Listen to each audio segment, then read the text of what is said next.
most merciful thing in the world, I think, is the inability of the human mind to correlate all its components. H.P. Lovecraft, The Call of Cthulhu.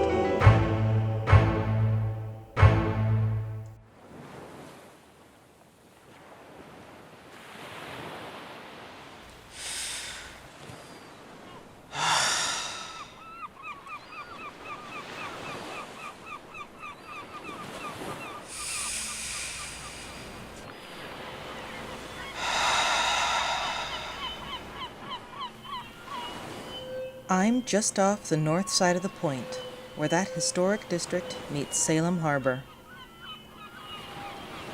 Every time I'm here, I'm struck by the antique beauty of this ancient frontage.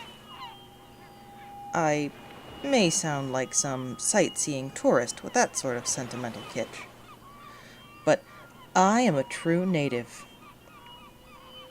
Salem received me at its birthplace hospital on New Year's Day of the third millennium. A seemingly auspicious date, I know, but as a Capricorn goat, I should be dubious of such obvious omens. Yet, 101 years later, 100 years after the Spanish flu, another pandemic has the doomsayer in me roused. Although wary of others in the best of times, now that we're off quarantine, I can go out. Fare thee well, Miss Man. Safe journeys. Indeed. Blessed be, Bethany. Thanks for coming. 93, have a nice night. And thanks again for the help locating an original printing. Still, I'm happy mask restrictions are in effect, not only for safety, but also for their casual anonymity. I'm not normally the sort to go in for a witches meetup, but it gave me an opportunity to make a special, rare book purchase, brokered by an unwitting and well-meaning dealer. There are a lot of occult bookstores and crystal shops in this town, and most are pretty legit. However, they cater to the typical crowd. Wiccans, neo-pagans, Thelemites, Chaots, and even the occasional Abaean, mixed in with the typical parapsychologists, Rosicrucians, and Theosophist descendants. Yet, despite so many serious practitioners of forbidden arts among occult proprietorships, the town often caters to the Halloween tourists. This gives rise to many posers and fakers. And for what little good it does, I'm happy to walk a block out of the way to properly put the chill on the queen of the faux witches and her wannabe vampire fuckboy. Rivalries with charlatans may be tiresome, but even the true witches are only dabblers in modern heresy. I practice much older arts, whose books are rare when they are not secret. I'm delighted to manage upgrading my Gold Goblin reprint of von Junst to a 1839 Black Book Dusseldorf edition. Of course, my German is inadequate, but I now have a most excellent tutor in Elizabeth. I was always fascinated with the text, but when I discovered a connection to Friedrich Wilhelm von Junst through a concealed relation to Ullmann Buchbauer, my intrigue about the work increased. Known later as Old Man Buchbauer, this dour Teuton occultist was in reality my great-great-great-grandfather, previously unknown to me due to an anonymous adoption of my maternal grandfather by a West Coast sailor. Although at the time Buchbauer was only about as old as I am now, he was not only thanked as a source for some of that book's dubious lore upon the Kinder der Nacht, of which he implied some ancestors in his line, but became the final literary executor of von Junst. However, this was only after the author, along with his friend and named executor, Alexis Ladeau, committed suicide under strange circumstances, where Ledoux slit his own throat after finding his companion dead of no known cause. Speculators supposed it was due to the content of 15 pages meant to expand an 1840 revised edition. Pages that never saw print, torn asunder by the author, and then burned in the stone fireplace by Ledoux. However, I have made contact with my grandfather's birth mother, my great-grandmother, Elizabeth Book, a centenarian who has survived her child in her own way. She asserts the secrets laid out in those last writ pages before his death were already known, encoded in cryptograms in the original edition. It was only upon seeing those formulae written out plainly that the scholar lost his nerve. All later editions, even those in German, were rearranged so as to disrupt the cipher. Thus, the mass of lore lost its true formulae of power. Kinder der Nacht, wie sie in den Legenden der germanischen Volkstradition erzählen. Thumbing through the antique pages as I passed the burying point, the oldest local cemetery with its large hanging tree, it's easy to think of all those Salem witches. But all that I know buried in this township were martyred for a religion they didn't practice. Deaths caused by either political maneuvering, mass hysteria, or ergot poisoning. Innocent men like Giles Corey are buried here, lying in an unmarked grave in an unknown plot, pressed to death by large stones for the crime of being a poor farmer. Well, maybe Giles wasn't so innocent. He was a known arsonist and a convicted murderer, cursing the town and the sheriff as he died. And so what if Sarah Good might have muttered something, or some girls tried to use a Venus glass, or someone fed a pea cake to a dog? Superstitious folk practices don't a true witch make.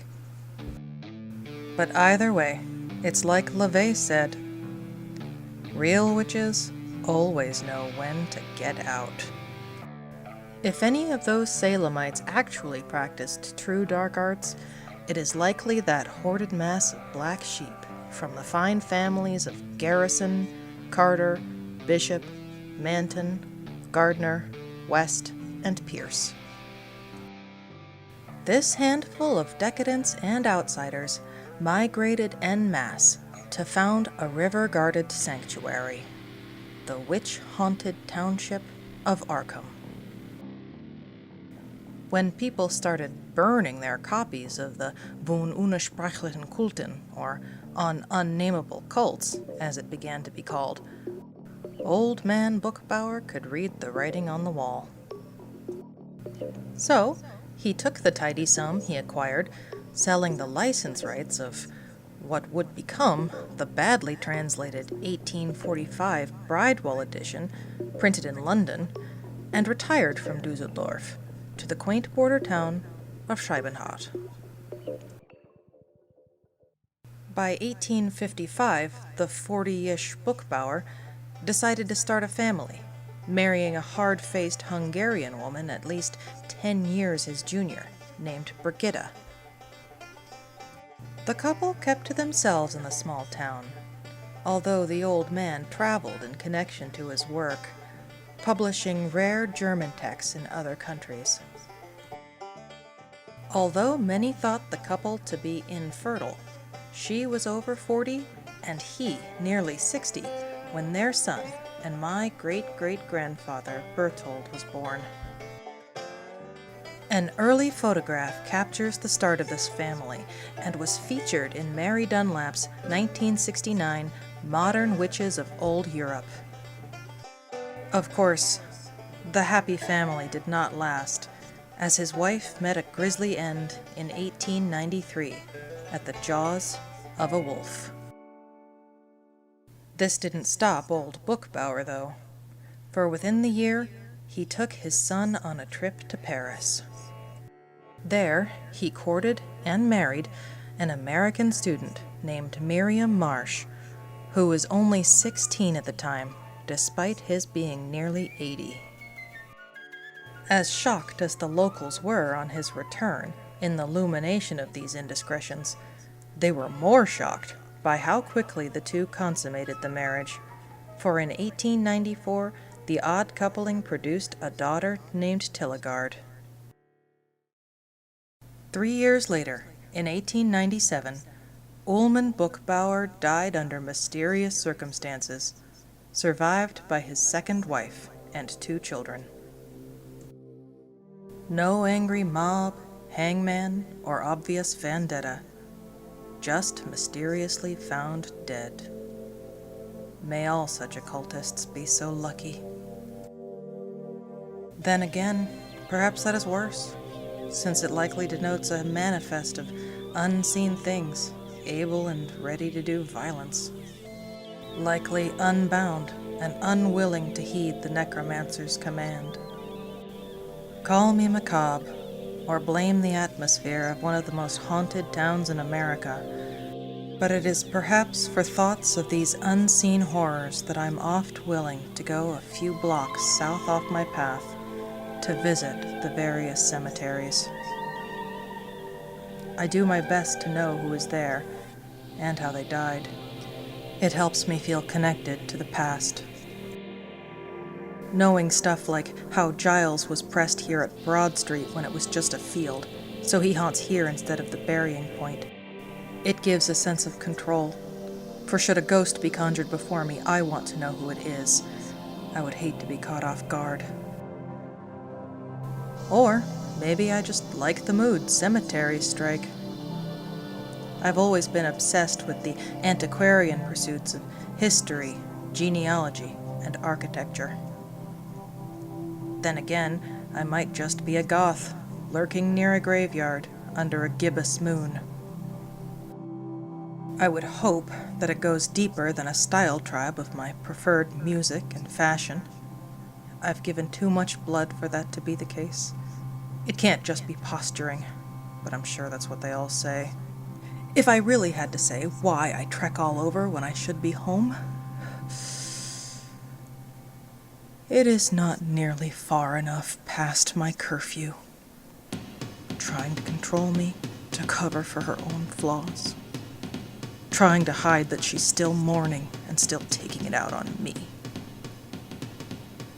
I guess I cut north to Harmony Grove instead of heading straight down Boston Street because I'm still mourning too. But at least I know that I am. It is young for most of the graveyards about, only being established in 1840. Yet it has the old sprawling feels of something much more molderingly ancient, despite the quaint Gothic revival chapel and diligence of the groundskeepers. It was long past the witch trials when Salem Village changed its name to Danvers, but a full 15 years before its southern parish was renamed. The honor of namesake went to George Peabody, the father of modern philanthropy, who now lies buried here. Notable burials aside, the reason for my nocturnal trespass on this dreamy bone orchard is personal. My family's plot resides on the southwestern hill at the triangular intersection of 3 unpaved roads, fancifully named Holly, Jasmine, and Laurel Path. It was purchased by my adoptive great-grandfather. This man was born and immediately orphaned during a wild and unseasonable storm, and was collectively raised by a surly bunch of Pacific Coast sailors. Growing into a fine young seaman, he moved to the Atlantic to distinguish himself.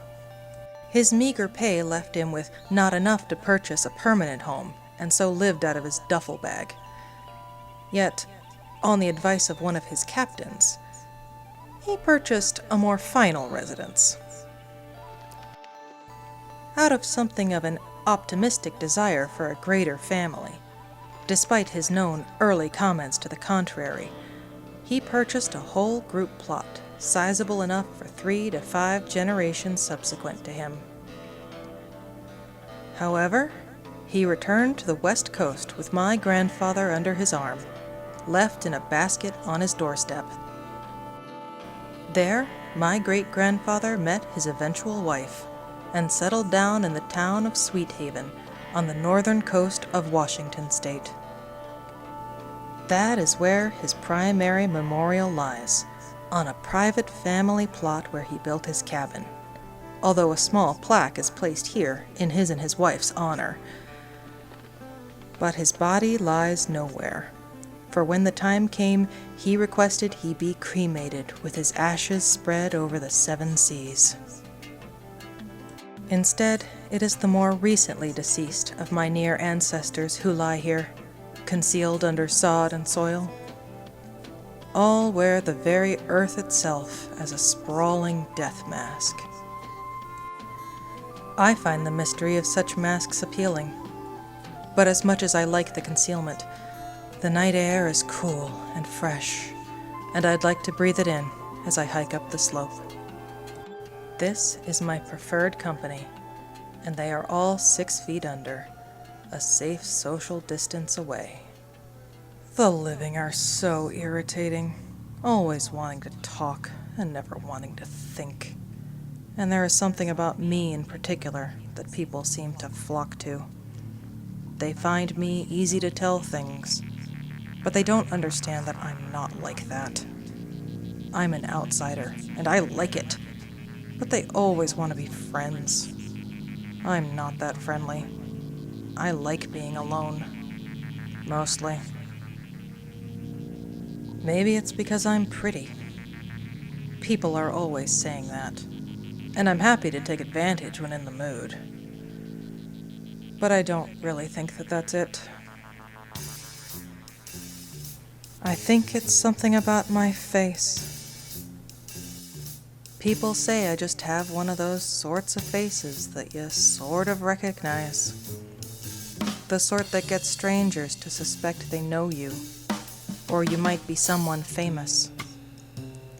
Now that I'm starting to find out the truth about my family, my birth family, and my ancestors, I am starting to understand why I am the way I am, and what I'm destined for.